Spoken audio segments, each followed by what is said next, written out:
Hello everyone, कसे आहेत सगळेजण. तर आता आमच्या इथं पाणी आलंय नळाचं, कॉर्पोरेशनचं.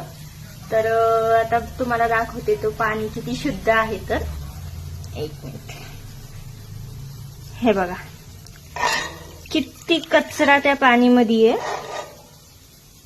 एक मिनिट, हे बघा, हा पाणी आळी सुद्धा आहे त्या पाणीमध्ये, फिरताना दिसतच असणार तुम्हाला.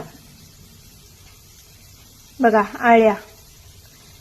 तर ह्या पाण्याला आम्ही कसं स्वयंपाकाला वापरायचं आणि कसं प्यायचं तर तुम्हीच सांगा. तर हे कोणतं पाणी आणि कसलं पाणी नळाला सोडत आहे कॉर्पोरेशन हेच कळत नाही आम्हाला. आम्ही टॅक्स भरतोय ते कुठं जाते आणि कशामध्ये जाते. मग हे पाणी आम्हाला पिण्यासाठी आम्ही टॅक्स भरत आहोत का, आम्हाला हेच कळणार झाले. कमाल आहे बाबा खरंच.